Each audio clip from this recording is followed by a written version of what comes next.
Donc, si tu veux, à l'intérieur de moi, je savais que l'allaitement, c'est quelque chose d'important. Ça, c'était déjà dans mon cœur. Je savais que c'était important, mais j'entendais tellement de discours: «J'ai pas réussi à allaiter, j'ai pas pu allaiter, j'avais pas assez de lait, j'avais» que, Mmh. bah, pour moi, pour mon propre cas, ça a été, bah, je vais tenter, je vais voir si je peux. Parce qu'il y a beaucoup de choses qu'on véhicule. Déjà, il y avait des femmes qui me disaient: «Ah mais» pendant ma grossesse: «Ah mais tes seins, ils sont toujours petits». Donc j'avais ou alors, «Est-ce que tu as déjà du lait qui est sorti de tes seins?» Et j'avais rien de tout ça. J'avais pas mal aux seins, j'ai pas les seins qui ont gonflé.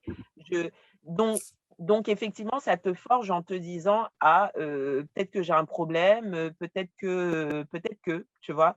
Donc c'est pour ça que c'est tant j'essaierai d'allaiter. D'accord, donc c'est vraiment la pression sociale, on va dire, qui a Oui, oh déterminé oui, que, en fait, oui, quelque chose qui te paraissait naturel petite, bah, c'est devenu pour toi quelque chose qui n'était pas si naturel que ça et que toutes les non, femmes ne pouvaient pas forcément faire et à cause de la c'est ça. société, point. Co-allaitement avec lui, mais mon corps n'empêche que c'est mon corps qui a réagi. Alors ça s'appelle l'aversion. Il faut savoir qu'il y a des femmes qui co-allaitent très bien. Tout se passe bien, leur corps ne rejette pas en fait le premier, donc elles peuvent très bien le faire pendant très longtemps. Malheureusement, j'ai pas eu ça. Donc c'est quelque chose qui voilà, c'est mon corps qui le rejetait et ça m'a rappelé en fait, Comment une ça se cher passe? bah, ça se passe que, dès que tu mets l'enfant en fait, au sein, il y a une émotion qui te submerge, tu le détestes, tu as envie de le tuer. D'accord. L'effet Mais pas le décisif, bébé, pas le deuxième bébé du coup que pas tu le as. voilà. En fait, ton corps est tellement adapté au bébé par la succion qui est moins forte, par, voilà, que dès que c'est comme s'il y a une intrusion en fait, dans le périmètre et le corps se met en fait, en défense et parce qu'il protège en fait, ce qui Le est plus petit, le plus vulnérable, voilà, celui qui il a est le plus besoin. exactement, tout à fait. Mais tu vois comme la nature est bien faite. Et là, je suis en train de souffrir de l'intérieur pour nos ancêtres, nos mamans, qui ont dû allaiter les enfants des maîtres Ouais, et qui ont dû vivre l'aversion, qui ont oui. dû surmonter. Ça a dû être... C'est oh, c'est une horreur, c'est une sensation qui est horrible et puis c'était: «Il est trop maigre, il est trop ceci, tu as pas assez de lait, ton lait n'est pas assez riche» et cetera et elle m'a dit: «On arrête avec tout ça. Le donc meilleur bébé» le même bébé. En quelques mois, on t'a dit il est trop maigre et après on t'a dit il est trop gros, le même bébé. oui, le même bébé. Donc il prenait pas. Donc ce même rendez-vous, elle m'a dit: «Alors on va arrêter. Toutes les morphologies sont possibles au monde, donc on arrête avec cette idée qu'un bébé, quand il naît, en quelques jours, il doit récupérer tout son poids de naissance, grossir, grossir, grossir». Elle m'a dit: «On arrête avec ça. Votre bébé, il ne grossit pas énormément, oui, mais il est vif, il est attentif, il n'est pas maladif, il n'est pas, voilà. Donc il y a plein d'autres signes parce que maintenant ce qu'on voit ici, c'est que dès qu'un bébé en fait ne récupère pas et cetera, on le met au biberon, on lui met, des choses et cetera pour qu'il C'est grossisse ça. et là, on fait comprendre à la mère en fait que son lait n'est Elle a pas pas assez riche, assez. qu'elle n'en a pas en quantité et cetera et cetera. Donc moi, j'ai l'impression que C'est ce qui se maintenant passe avec une amie, franchement, que oui, je salue dans cette émission. Maëva, je te salue. Parce qu'elle vient d'accoucher, là, au moment où on parle. Elle a accouché la semaine dernière. C'est sa première semaine avec son bébé. Mais on l'a fait galérer pour sortir, quoi. ouais, Parce que le bébé a perdu quelques grammes et qu'il oui, n'a pas repris ses grammes en un jour ou en deux oui, jours. oui, Alors c'est que le lait, exact c'est du colostrum. Donc, voilà. c'est Et exactement pareil, ça. si sa montée de lait n'est pas arrivée dans les 24 heures ou dans les C'est 48 heures, à la normal, mère, mais c'est on l'a tout à fait stressée. On l'a tout stressée. à fait normal. Oui, Et mais là, elle est sous biberon avec son bébé et elle rajoute des trucs dans le biberon parce qu'on lui a dit, votre lait n'est pas assez riche. Et j'ai ouais. de la peine parce que je me dis, moi, j'ai eu un seul enfant pour l'instant. J'ai pas l'expérience d'avoir fait ça tellement de fois que je puisse me permettre de dire, ben non, en fait, c'est comme ci, comme ça. Donc, je ferme ma bouche, mais j'avais envie de lui dire, mais en fait, non, ne lui donne ni le biberon, ni Non. rien. Ton bébé, il a Alors besoin de sa maman et du sein de sa maman, point. exactement. Alors à l'hôpital, quand tu accouches, il y a, des faux pas. il faut qu'ils prennent absolument du poids. Non.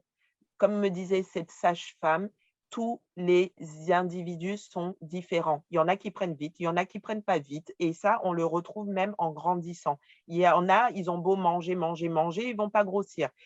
Donc, toutes les morphologies sont possibles. Ensuite, donc, il y a ça comme erreur en maternité. On stresse à cause de ça. Ensuite, il y a le fait que, effectivement, comme tu disais tout à l'heure, pendant 3 jours, on a le colostrum. Donc, si l'enfant, en 24 heures, par exemple, ne vient pas au sein. Alors, ça, c'est des choses aussi que les gens doivent savoir. Un bébé ne se laissera jamais mourir. Il ne se laissera pas mourir de faim. Naître est très fatigant. C'est épuisant pour un bébé. Donc, il y a des bébés qui dorment au début. Le mien a dormi pratiquement 24 heures sans réclamer de lait. Voilà. Et l'infirmière est venue dans ma chambre pour vouloir réveiller mon bébé.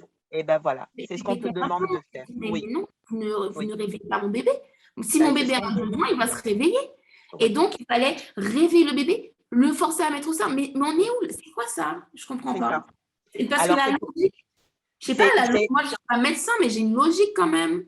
Mais en fait, c'est ça. Mais si tu remarques bien, dans notre société, maintenant, il n'y a plus rien. Il ne faut plus réfléchir. Il faut juste faire ce qu'on t'a demandé de faire. Donc, le bon sens, mais c'est ça. Le bon sens n'a plus de droit ici. Et c'est des médecins qui vont te le dire. Non, il faut réveiller. Non, heureusement qu'il y en a encore qui se battent et qui sont connectés, tout simplement. Et c'est pour ça que moi, j'ai fait exprès d'aller dans cette maternité-là, parce que je n'ai pas eu tout ça. Donc, je te disais tout à l'heure, il n'a pas pris son poids de naissance. Qu'est-ce qu'elles ont fait? Elles n'ont pas fait comme dans certaines maternités où tu ne sors pas. Tu ne sors pas. On met au biberon, etc. Qu'est-ce qu'elles ont fait? Elles m'ont dit, OK, vous retournez dans votre chambre, vous lui donnez la tétée s'il a faim et on refait le poids. Je suis allée dans la chambre, il a tété, je suis revenue, il avait 20 grammes de plus. Elles m'ont dit, OK, nous on est rassurés, ça veut dire que la tétée se fait bien. Donc, vous sortez. Je suis sortie. C'est tout. Mais dans d'autres, on ne te laisse pas sortir et c'est tout de suite l'ordonnance avec le lait en poudre qu'il faut, le machin, etc., etc. Il y en a plein. Et effectivement, ces mamans se retrouvent dans un truc. Qu'est-ce que tu vas répondre? C'est le corps médical qui te le dit. Donc, qu'est-ce que tu te dis? Et le pire, c'est que tout ça, c'est parti de la société, de l'industrie pharmaceutique qui veut s'enrichir. Oui, Et qui veut qu'on achète des laits artificiels parce que ça rapporte. Donc, on a dressé, même pas éduqué, on a dressé les médecins, l'environnement hospitalier, à convaincre les mamans qu'il faut, si c'est pas du poids tout de suite, c'est du n'importe quoi. Et je suis contente d'avoir accouché en Afrique, je suis contente d'avoir été parmi des mamas africaines. Ça ne marche pas, ça, sur ces populations-là. Ça ne marche pas parce que ce sont des populations qui ne fréquentent pas les milieux médicaux. Oui. Très peu, c'est vraiment en cas de, voilà, il faut vraiment une opération vitale, mais sinon, ce sont des personnes qui ont leur façon de se soigner et leur façon de gérer justement des choses comme la grossesse et qui ne restent pas dans un hôpital parce qu'il n'y a pas de sécurité sociale, il n'y a pas la CAF, il n'y a pas tous ces trucs-là. Elles ne vont pas s'amuser à rester 50 jours à l'hôpital parce que bébé, il lui manque 20 grammes. Hein. Donc, je suis heureuse d'avoir vu ça parce que je serais tombée dans le piège, moi aussi, et j'aurais donné du lait en poudre à mon bébé. Oui, il vient pour se rassurer, il vient pour prendre sa dose d'affection. Et ça, c'est les bienfaits de l'allaitement. L'allaitement donne toute la dose d'affection dont a besoin un individu pour toute sa vie. Tu disais tout à l'heure que tu as l'impression que ton fils est sous, etc., c'est jouissif. Mais oui, mais la science l'a montré. Il y a des hormones qui se mettent en place. Même toi, en tant que maman, tu as des hormones où tu te sens bien. Tu es bien avec ton enfant. Tu le ressens. Mais c'est l'ocytocine. C'est l'hormone d'ocytocine. Voilà, que tu ressens. C'est l'hormone du bonheur, en fait, l'ocytocine. Totalement. Elle porte bien son nom parce que pour le coup, je suis vraiment dans le bonheur quand je suis en béatitude totale.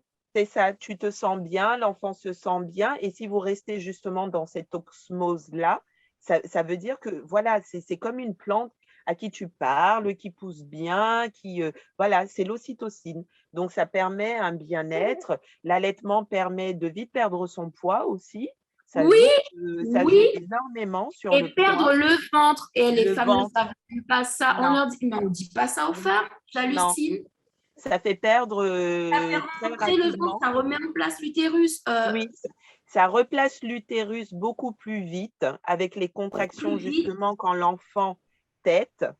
Ça crée des contractions qui referment et c'est beaucoup plus efficace en fait parce que plus tard C'est clair. on peut découvrir qu'on a des problèmes de santé parce que ça s'est mal fermé. Et Alors surtout, que ça évite de faire les séances d'abdos alors qu'au final, les contractions sont faites par le bébé, quoi, sans effort. exact, tout est fait par le corps, effectivement. Après, il faut travailler le périnée, ça c'est très important d'aller voir quelqu'un pour travailler le périnée, mais en tout cas, ça aide énormément l'utérus à reprendre sa place, les organes en fait à reprendre leur place. L'allaitement long, donc quand on allaite pendant très longtemps, évite le cancer du sein. Donc, Ah, je ne savais après pas. 4 ans, oui, après 4 ans d'allaitement, il y a très peu de femmes qui ont le cancer du sein, pardon. Ouais, Ah, oui. Rendez-vous sur Grandeur Noire TV pour la version intégrale. Le lien en barre d'infos. Sunshine.